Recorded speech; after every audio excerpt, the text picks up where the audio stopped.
Hello hi everyone. आज हम लोग चेक करेंगे मेजर आर की video. China's new victim bankrupt Maldives seeks IMF bail out. जय हिंद दोस्तों, मैं हूं मेजर गौरवारी और आप देख रहे हैं मेजरली राइट। दोस्तों, आपको मालदीव्स की स्टोरी तो पता ही है। आपको पता है किस तरीके से एक दिन अचानक प्रधानमंत्री मोदी जी पहुंच गए लक्षद्वीप। लक्षद्वीप में उन्होंने करी स्नॉर्कलिंग, लक्षद्वीप में उन्होंने करे कुछ एडवेंचर स्पोर्ट्स, और जैसे कि आदत है उनकी, इंस्टाग्राम और ट्विटर पे ये बोला कि बड़ी खूबसूरत जगह लक्षद्वीप भारत का हिस्सा है। जाहिर सी बात है, मोदी जी जहां पे भी जाते हैं फोटोग्राफ्स डालते हैं, और भारत का टूरिज्म बढ़ाना उन्होंने एक अपने आप को लक्ष्य दे रखा है, अपनी सरकार को लक्ष्य दे रखा है। वाई ये इसलिए क्योंकि tourism is amongst the most revenue generating of activities in the world. अगर आप वर्ल्ड के टॉप 5 के अर्निंग सोर्सेज लेंगे, उसमें से टूरिज्म है। चाहे मेडिकल टूरिज्म हो, चाहे कैसी भी टूरिज्म हो, यानी कि टूरिज्म एक बहुत बड़ा रेवेन्यू जनरेटर है दुनिया में। और भारत में इतनी अच्छी जगह है, इतनी खूबसूरत जगह है, क्यों ना इसका फायदा उठाया जाए। तो मोदी जी ने फिर वो बात कर दी कि लक्षद्वीप आइए। अच्छा, मोदी जी ने कहीं मालदीव्स का नाम नहीं लिया, आपको पता ही है, मालदीव्स का नाम नहीं लिया। लेकिन मालदीव्स वाले पता नहीं क्यों फायर हो गए। क्यों फायर हो गए भाई? अगर मोदी जी ये कहते, मानिए कि साहब आप श्रीलंका जाके अपनी फोटो भेजते और सारे इंडियंस को बोलते कि आप श्रीलंका आइए, बहुत अच्छी जगह, तब फिर भी उनका अधिकार है, श्रीलंका जाएं, कहीं पर भी जाएं। लेकिन उन्होंने कभी मालदीव्स का नाम नहीं लिया और गए थे भारत के हिस्से में। लेकिन कहीं ना कहीं वो इनसिक्योरिटी थी, कहीं ना कहीं वो भारत के खिलाफ घृणा थी, कहीं ना कहीं चाइनीज पैसा बोल उठा। और 3 मंत्रियों ने, मोहम्मद मुइज़ू की कैबिनेट, मोहम्मद मुइज़ू उनका प्रेसिडेंट है, उसके 3 जो मंत्री थे उन्होंने बकवास कर दी, उन्होंने भंड मार दिया। उन्होंने पहले बात तो मोदी जी के खिलाफ अभद्र बातें, फिर अचानक भारत के मुसलमानों के लिए भी उनके दिल में दर्द उठा। फिर एक मंत्री ने यह बोला कि तुम लोग हमें मैच करोगे, तुम्हारी औकात भारत की, हमारे देखो कितने अच्छे अच्छे होटल हैं।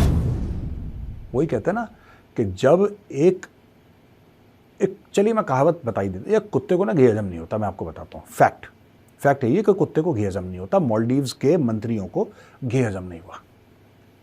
4 इन्होंने होटल क्या इन्होंने बना लिए, ये ऐसे फर उड़ने लगे। फिर उसके बाद ये बंदा सीधा गया तुर्की, ये बंदा सीधा गया चाइना के बाद आके इसने ये बोला कि भारत के फौजियों को निकालो, यहाँ पे कोई अधिकार नहीं है उनका। फिर बोला कि नहीं, 15 मार्च तक सारे के सारे चाहिए। फिर भारत ने नेगोशिएट करा, इनके साथ कुछ बातचीत हुई, फिर उसने, मतलब दुनिया भर की इंडिया आउट कैंपेन, ये सब हो गया। ये सब क्यों चल रहे थे इतना? इसलिए नहीं कि इनकी औकात थी, क्योंकि इनके भी पीछे खड़ा था चीन, आज भी खड़ा है इनके पीछे चीन। तो इन्होंने बोला साहब अब चीन खड़ा है तो ठीक है, हम बिल्कुल अब भारत से पंगा ले लो। तो जैसा छोटे दिमाग का आदमी होता है ना, वैसे छोटे दिमाग का इन लोगों ने सबके सामने परिचय दिया। फिर चाइना की सबमरीन, जबकि चाइना के साथ जो भारत का चल रहा है मामला, भारत ने इनको बोला, भारत ने तो कई बार पहले भी समझाया था कि भाई ऐसा मत करो, नहीं चीन की सबमरीन आएगी, चीन हमारा दोस्त है, भारत हमारा दोस्त थोड़ा ना है, ये सब। अब ये मैटर हुआ दोस्तों, कल ये खबर आई कि मालदीव्स बैंकरप्ट हो गया।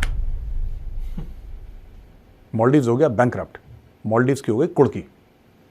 और ठीक चल रहा था 3-4 महीने पहले, 3-4 महीने तक वो ठीक चल रहा था मोटा मोटी मालदीव्स। हाँ, प्रॉब्लम थी, कर्जे थे, पर कर्जे तो हर एक देश के ऊपर होते हैं, अमेरिका, भारत, रूस, चाइना, सबके ऊपर कर्जे हैं। तो देश अपने कर्जे मैनेज कर लेते हैं। 99% देश जो हैं अपने कर्जे मैनेज कर लेते हैं, छोड़ के पाकिस्तान जैसे जो बास्केट केसेस हैं वो नहीं कर पाते, लेकिन ज़्यादातर देश अपने कर्जे मैनेज कर लेते हैं। ये भी अपना कर्जा मैनेज कर रहा था। यहाँ पे क्या हुआ दोस्तों कि जैसे ही इन्होंने मोदी जी को उल्टा सीधा बोला, जैसे ही भारत को उल्टा सीधा बोला, लोगों ने बोला कि अब हम नहीं जा रहे, बॉयकॉट। तो मालदीव्स में दोस्तों नंबर 1 भारतीय थे जो जाते थे टूरिज्म के पर्पज से, और मैक्सिमम जो नंबर्स था, खर्चा जो सबसे ज्यादा करते थे वो भारतीय करते थे। नंबर 2 पे रशियन, नंबर 3 पे चाइना। अब इनको थोड़ा सा डर लगा कि यार हो क्या गया, ये गड़बड़ हो गई यार, ये ज्यादा हो गया, हमने ज्यादा बोल दिया। अच्छा, एक और चीज है, भारत से किसी भी मंत्री ने या फिर ऑनरेबल प्राइम मिनिस्टर या कोई भी और मिनिस्टर ने इसके ऊपर रिएक्शन नहीं दिया। जो भी रिएक्शन था बड़ा फॉर्मल था कि बड़ी अफसोस की बात है, ये सब जैसे नॉर्मल डिप्लोमेटिक होता है। किसी ने, जिसको हम क्या बोलते हैं, लखनऊ में कहते हैं चीकटपना नहीं करा किसी ने। जैसे चीकट है ना यहाँ के लोग मालदीव्स के, तो वो चीकटपना यहाँ पे नहीं था। यहाँ पे बड़ा क्लासी तरीके से इस चीज़ का जवाब दिया गया। अब पता लग रहा है कि मालदीव्स बैंकरप्ट हो गया दोस्तों। क्यों हो गया मॉलडीव्स बैंकरप्ट, ये भी जानने की जरूरत है। मॉलडीव्स का 60% लोन उन्होंने चाइना से लिया, चाइना के 2 बैंकों से। उन्होंने अपना 60% लोन लिया है, यानी कि चीनी अगर बोलेंगे कि कूदो, तो ये नहीं कि कूदना है नहीं कूदना है, ये बोलेंगे कितना ऊंचा कूदना है जनाब ये बताइए। तो मॉलडीव्स बन गया है चीन का नौकर, स्लेव, गुलाम, दास, ये बन गया है। अच्छा, दूसरी चीज, चीन ने इनको पैसे दिए। जब चीन ने इनको पैसे दिए, और कितने पैसे आपको पता है, ओनली $4 मिलियन। $4 मिलियन कितना होता है, लगभग 35 करोड़ रुपए।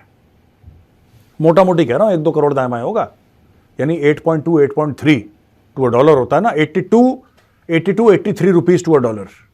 आप ये मान के चलिए तो आप देख लीजिए कि करीब 35 करोड़ का गेम है।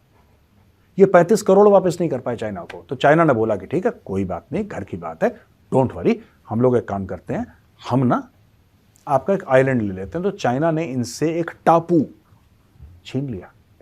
भारत ने आज तक इनको अरबों डॉलर की हेल्प करी है, अरबों डॉलर की हेल्प। भारत ने इनसे एक तिनका जमीन नहीं ली आज तक, क्योंकि भारत ने बोला हमारी फिलॉसफी है ही नहीं यार, हम तुम्हारी मदद कर रहे हैं, हम तुम्हारी मदद कर रहे हैं। पर मुझे लगता है कहीं ना कहीं भारत को समझ जाना चाहिए था, भारत को समझ जाना चाहिए था, और भारत को बोलना था कि हाँ बेटा हम मॉलडीव्स खरीद रहे हैं। अब बोल दो अडानी अंबानी को, चेक काट के दे देंगे, $10-15 बिलियन का, खरीद लो पूरा देश, क्या चक्कर है इसमें, क्या प्रॉब्लम है, हमारे बगल में तो है वो, खरीद लेते पूरा। क्योंकि चाइना यही कर रहा है। मैंने कोई ऐसे में डायलॉगबाजी नहीं कर रहा आपके सामने। चाइना ने हनुमानटोटा पोर्ट खरीदा ना श्रीलंका से, खरीदा क्या, 99 साल की लीज में ले लिया उसने, ले लिया तो ले लिया। जो अमेरिका का अलास्का है, जो अलास्का स्टेट है अमेरिका का, आपको पता है कई साल पहले वो रूस का हिस्सा था, रूस ने बेचा, अमेरिका ने खरीद लिया। तो खरीद फरोख्त तो चलती है, ऐसे दसियों एग्जाम्पल हैं। तो हमें ये कर देना चाहिए था, हमने नहीं करा, डिसेंसी के मारे हमने बोला ठीक है छोड़ो यार, जाने दो, कोई बात नहीं।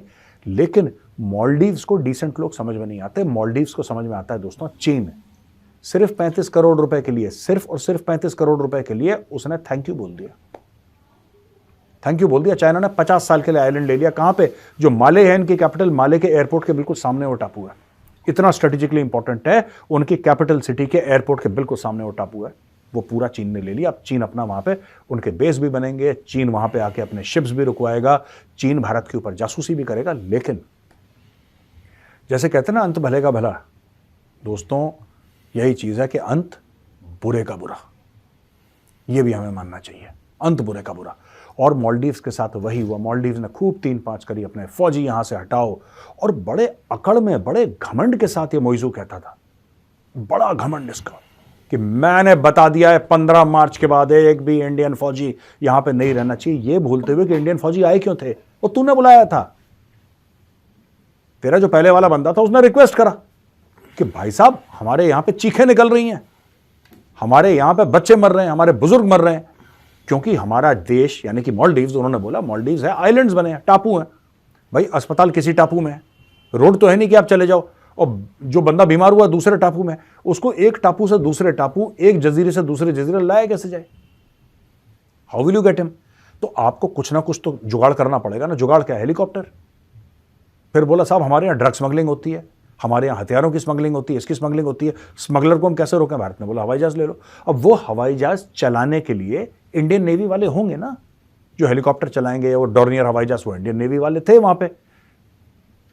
मुझे आज तक ये समझ में नहीं आया कि जो लोगों को आपने हिंदुस्तान के सामने गिड़गिड़ा के हाथ जोड़ के भीख मांगी कि अपने बंदे हमें दे दो, ठीक है, आपने रिक्वेस्ट करी, आपने तरले करे, आपने हाथ जोड़ के बोला कि साहब बंदे दे दो, बंदे दे दो, हम मर रहे हैं।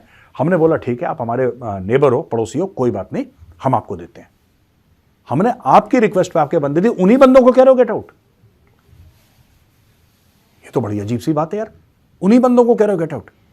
तो ऊपर वाले के घर में देर है अंधेर नहीं, पड़ा जूता मोइजू के मुंह पर टपाक से। और